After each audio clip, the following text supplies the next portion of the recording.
GEC-BTP 31 est un groupement d'employeurs pour l'insertion et la qualification dont le but est d'intégrer des jeunes sur des parcours en alternance dans les entreprises adhérentes.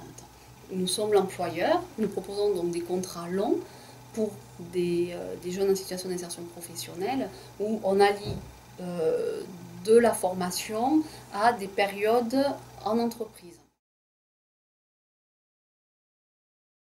Aujourd'hui, nous gérons 47 jeunes qui sont mis à disposition des entreprises adhérentes et nous avons 53 adhérents. Nous sommes 3 permanents aujourd'hui, donc une assistante administrative, une chargée de recrutement et moi-même sur le poste de direction. Voilà, donc je suis en charge moi, du développement du GEC, de rechercher de nouveaux contrats, de nouvelles entreprises, toute la partie aussi je suis en charge de toute la partie statutaire, les réunions du conseil d'administration. Je suis en charge aussi sur le développement de projets puisque c'est important aussi. Et ensuite toute la partie financière et rentabilité de la structure évidemment. À l'issue de mes études, suite à un stage, on m'a proposé un poste de chargé de développement sur du projet, du programme européen et du recrutement de personnes en situation de personnel précarisé sur des chantiers d'insertion en fait.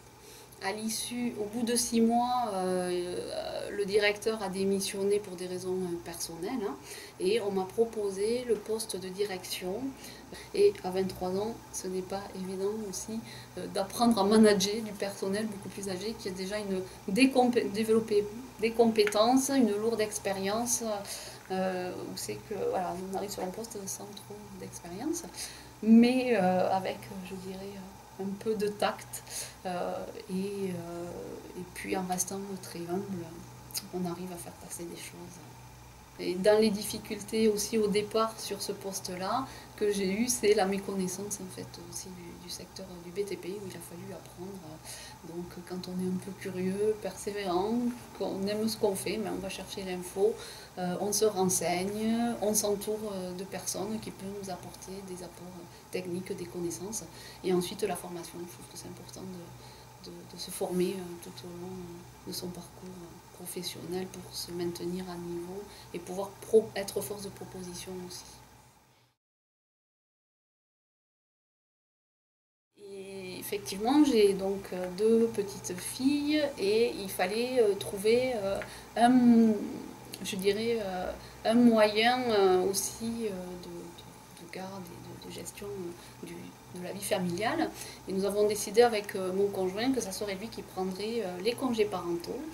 Donc en fait, c'est mon mari qui s'occupe de toute la vie privée aujourd'hui des enfants. Et on a trouvé cet équilibre qui fonctionne plutôt bien et très bien. Et chacun nous réalisons de cette façon-là. Ce que je vous en aurais, c'est d'y aller.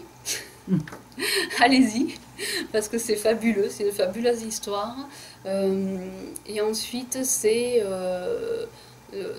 voilà, de s'entourer, aussi de savoir s'entourer de personnes dans des moments de difficulté, de doute, parce qu'on en rencontre, ce ne sont pas des parcours linéaires, il y a des moments difficiles. Et c'est aussi d'être vraiment d'être en parfaite cohérence avec les choix que l'on fait.